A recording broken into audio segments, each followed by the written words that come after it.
Morning అందరికీ నమస్తే. పోయినసారి వీడియోకి ఈసారి కొంచెం గ్యాప్ వచ్చింది. కారణాలు ఏమైనా కావచ్చు, పనులుండే. ఇప్పుడు బాగా తెలంగాణ సమాజంలో వేడిగా నడుస్తున్నటువంటి చర్చ ఏంది అంటే స్థానిక సంస్థల ఎన్నికలు. మన ఊరి పెద్ద ఆయనను మనమే ఎన్నుకోవడం, మన ఊరి ప్రజల బాగోగులు చూసుకోవడానికి మన వ్యక్తిని, మన ఇష్టమైన వ్యక్తిని మనమే ఎన్నుకోవడం. బాగుంది కదా? ఎలా ఎన్నుకోవడం?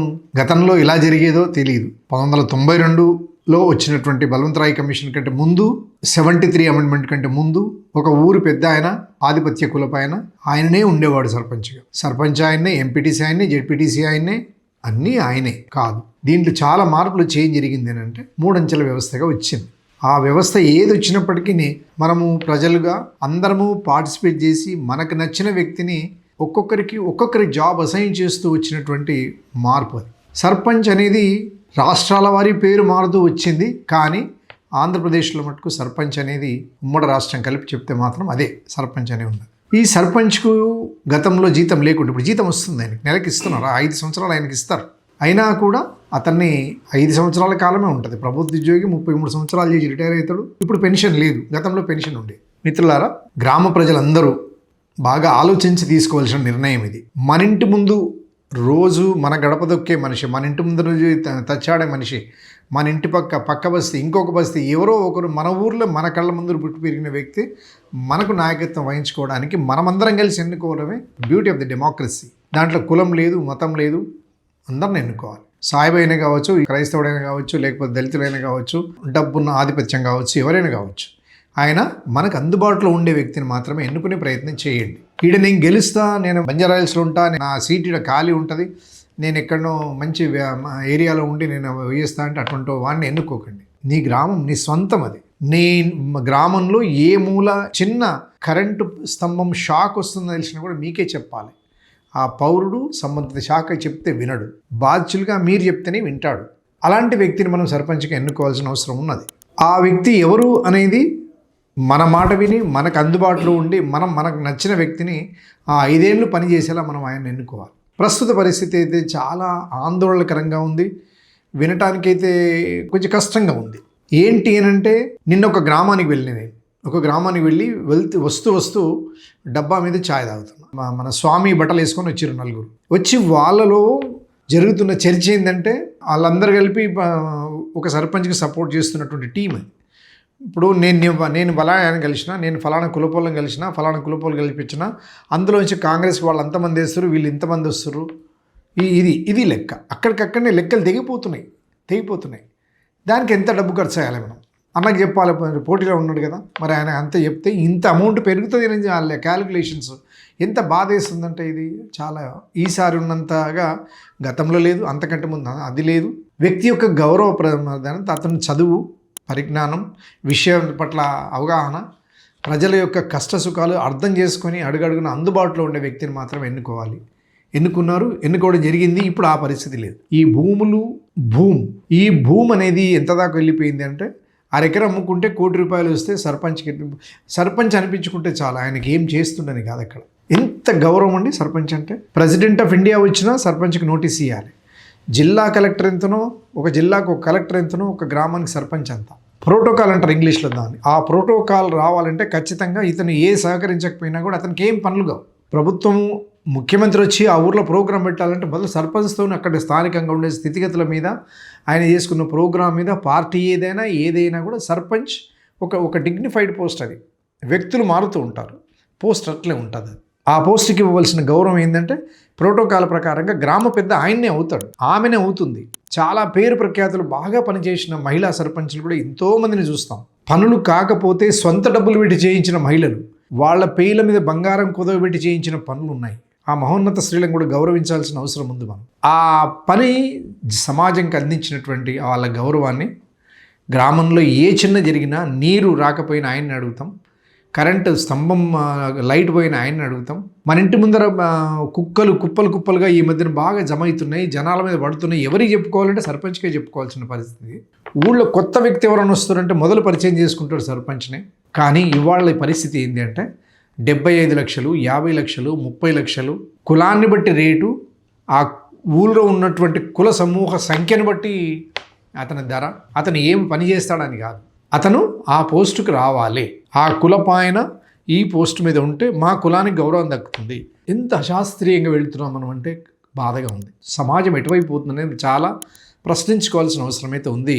సభ్య సమాజానికి నేను చెప్పదలుచుకుంది ఇందులో మా రెవెన్యూ వల్ల ఇది ఏమీ ఉండదు. ఎలక్టోరల్ రోల్ సిద్ధమై ఉంటుంది. మేము మా పని మేము చేసేస్తాం, అక్కడ పక్కన పెడతాం.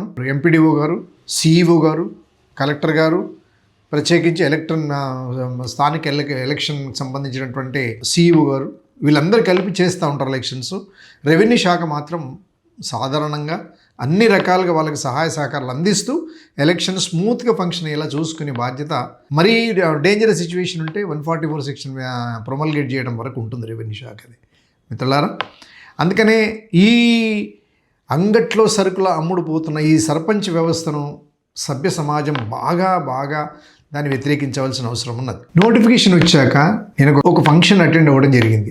అక్కడి నుంచి మాకు తెలిసిన వాళ్ళ ఇంటికి పోతే జరుగుతున్న పరిస్థితి ఏమిటంటే, వాళ్ళ ఇంట్లో మొత్తం 7 ఉన్నారు. ఆ 7 సంబంధించిన లెక్కలు వేసుకుంటున్నారు. టీఆర్ఎస్ వాళ్ళు వస్తే ఇంత ఇస్తారు, కాంగ్రెస్ వాళ్ళు ఇస్తారు, బీజేపీ వాళ్ళు వస్తే ఇంత ఇస్తారు, ఇంకొకటి ఏదో పార్టీ ఉంది, ఆ పార్టీ వాళ్ళు అంతా కలిపి మొత్తం కలిపి 40 నుంచి 50 వేల వరకు వస్తున్నాయి. ఇది కరెక్ట్ కాదు అని మాత్రం చెప్పగలిగిన అంతే. నేను అంతకంటే ఎక్కువ చెప్పలేకపోయిన వాళ్ళకి. ఏం న్యాయం అండి? అయిపోయింది. ఇంకా మీకు ఏం హక్కు ఉంటుంది? రేపు మీ ఇంటి ముందర ఏ ఇన్సిడెంట్ జరిగినా కూడా గెలిచిన సర్పంచ్ మీకు జవాబు ఇవ్వాల్సిన పని లేదండి. మీకేం జవాబు? అవును, నువ్వు ఎందుకు అవును ఎన్నుకున్నావు, నేను పుణ్యానికి వేసిన ఓటు, నాకు నేను డబ్బులు ఇచ్చిన కదండి మీకు. అది మంచి వాతావరణం కాదు. మీ ఊరి లైబ్రరీ పేపర్ వస్తలేదు, మీ పిల్లలు చదువుకోవాలి. రేపు కాంపిటేటివ్ ఎగ్జామ్స్ పరీక్ష ఉన్నది, పోటీ పరీక్ష ఉన్నది. ఎవరికి చెప్పుకోవాలి? సర్పంచ్కి చెప్పుకోవాలి. సర్పంచ్ గారు మన ఊరికి లైబ్రరీ వస్తలేదు, దవాఖానలో డాక్టర్ వస్తలేడు, స్కూల్లో టీచర్ వస్తలేడు. ఎన్ని పవర్స్ తెలుసా అండి?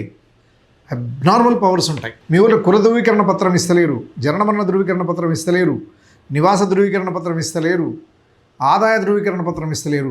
ఎవరు అడిగినా కూడా సర్పంచ్ దగ్గరికి వెళ్ళి ఆయనతో కొన్ని సందర్భాలలో కొన్ని ఏరియాల్లో సంబంధిత అధికారులు ఫోన్ చేసి ఈయన ఫలానా కులం నిజమేనా అని అడిగితే అప్పుడు అంటే మీకు సర్టిఫికేట్ వస్తుంది. ఒకవేళ ఈయన మీరు బాగా డబ్బులు ఇచ్చి కూడా మీరు ఓటు వేయలేదని తెలిస్తే మీకు తప్పుడు సాక్ష్యం చెప్పే ఆస్కారం కూడా ఉన్నది. అంటే మన కోసం ఎన్నుకోబడ్డ సర్పంచ్ మనకే అన్యాయం చేసే ప్రమాదం ఉంటుంది ఒకవేళ అతని దగ్గర డబ్బు తీసుకుంటే. అంటే చివరగానే విజ్ఞప్తి చేయదలుచుకుంది ఏంటంటే, గెలవబోయే సర్పంచులు మీరెవరికి డబ్బులు ఇవ్వకపోవడం అయితే నేను 100% మిమ్మల్ని ఆహ్వానిస్తున్నాను. గ్రామ ప్రజలు కూడా కొన్ని చోట్లల్లో ఒక ఆదర్శవంతమైన గ్రామాలు, మేము ఎవరికి డబ్బు ఇవ్వము, ఎవరి దగ్గర డబ్బు తీసుకోము, ఎవరి దగ్గర తీసుకోము అనేది కనుక ఆ బహిష్కృత వాతావరణం కనుక ఉన్నట్టయితే అప్పుడు ఎన్నుకోబడే సర్పంచ్ బాధ్యత వహిస్తాడు. ప్రభుత్వాల బాధ్యత కూడా ఏంది? మీరు ఇలా 3,000 కోట్లు ఏదైతే అర్జెంట్ హడావుడిగా ప్రభుత్వం ఎన్నికలకు వెళ్ళిపోయింది, బడ్జెట్ వస్తుంది. ఈ బడ్జెట్ వచ్చినా కూడా మీరే ప్రభుత్వం ఏం చేస్తుందంటే వాళ్ళ పార్టీ సర్పంచ్ ఎన్నికైన వాళ్ళకే బడ్జెట్ రిలీజ్ చేసే ప్రయత్నం చేస్తారు. అయినా కూడా మీరు ఫైట్ చేసి తీసుకొని రావాలి. ఎంతోమంది ఆత్మహత్యలు చేసుకున్నారండి గ్రామానికి సేవ చేసి.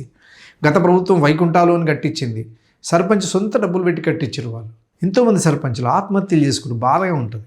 కానీ ఆ స్కోప్ ఇవ్వకుండా ఆవేశంలో వెళ్ళి ఇంట్లో ఉన్న డబ్బు ఖర్చు పెట్టి సర్పంచ్ పదవి కొనుక్కొని మీరు పనులు చేయించి ప్రభుత్వం నుంచి డబ్బు రాక మీరు ఆత్మహత్యలు చేసుకొని మీ భార్యకు, పిల్లలకు, లేదా మహిళా సర్పంచ్ అయితే మీ భర్తకు, నీ పిల్లలకు దూరం అయ్యే ఒక అసంకల్పిత ఫాల్స్ ప్రెస్టీజ్, ఒక ఫాల్స్ గౌరవం కోసం, ఒక ఫాల్స్ ప్రెస్టీజ్ కోసం వెళ్ళి మీరు జీవితాలను నాశనం చేసుకోవద్దు. సర్పంచ్ ఇవాళ ఉంటాడు, రేపు పోతాడు. ఇవాళ పదవి ఉంటుంది, రేపు పోతుంది. సచ్చే వరకు మిమ్మల్ని సర్పంచ్ అంటారేమో, కానీ ఆ రకమైన జీవితమే దొరకదు మీకు. మనిషి ప్రాణం పోయినాక నీకు సర్పంచ్ ఎందుకు అవసరం లేదు కదా. కాబట్టి మరొక్కసారి అమ్ముడు పోకండి, కొనుగోలుకు గురికాకండి. ప్రజలుగా మనం చాలా అంశాలు ఉంటాయి, ఇందులో చాలా అంశాలు ఉంటాయి. సర్పంచ్లో చిన్న పురుగు నుంచి మొదలుకొని అతిపెద్ద అంశం వరకు, ఆకాశాన మీ ఊరు నుంచి వెళ్ళే ప్లేన్ వరకు కూడా మీకు అధికారం ఉంటుంది. దాన్ని ప్రాపర్గా యూటిలైజ్ చేసుకొని ప్రజలందరికీ మంచి సేవ అందించేలా ప్రయత్నం చేయండి. ఇందులో రకరకాల రిజర్వేషన్స్, రకరకాల హర్డిల్స్ ఉన్నాయి. ఇక అవన్నీ ప్రజలు చూసుకుంటారు. కానీ సర్పంచ్ అనే పదవి ఒక గౌరవప్రదమైన పదవి. మేము రెవెన్యూ అధికారులుగా గ్రామ సర్పంచ్ గారు వచ్చినట్టు టక్కన లేచి నిలబడతాం. మేము కొన్ని సందర్భాలలో ఒక మంచి సర్పంచ్ వస్తే, ప్రజల మన్ననలు పొందుతున్న సర్పంచ్ వస్తే ఆటోమేటిక్గా మేము ఇక లెక్క లేచి సార్ నమస్తే సర్పంచ్ సాబ్ అంటాం. ఒక ఎగ్జిక్యూటివ్ మేజిస్ట్రేట్ లేచి మీకు నమస్కారం చేస్తుండోనంటే మీరు ఏ రకమైన గ్రామానికి సంబంధించినటువంటి మంచి సేవలు అందిస్తున్నారు, ప్లస్ ఏ రకమైన తప్పుడు పనులకు మనం ప్రోత్సహించట్లేదని అర్థమైంది అనుకోండి, అప్పుడు భయపడతాడు. ఎంపీడీఓన భయపడతాడు, స్థానికంగా సర్కిల్ ఇన్స్పెక్టర్ భయపడతాడు, ఎస్ఐ భయపడతాడు, మీ ఊర్లో కానిస్టేబుల్ రావాలంటే కూడా భయపడతాడు. ఆ గౌరవాన్ని నిలబెట్టుకుంటే అది 100 సంవత్సరాలు ఉంటుంది. మీరు చనిపోయిన తర్వాత కూడా ఇంకా 100 సంవత్సరాలు ఉంటుంది. ఫలానా ఊర్లో ఫలానా సర్పంచ్ ఈ పని చేశాడు అని గుర్తుంటుంది. మీరు డబ్బుకు కక్కుర్తి పడ్డా, ఇంకెవరినో డబ్బులు కక్కుర్తి పడ్డా అది తాత్కాలికంగా ఉంటుంది.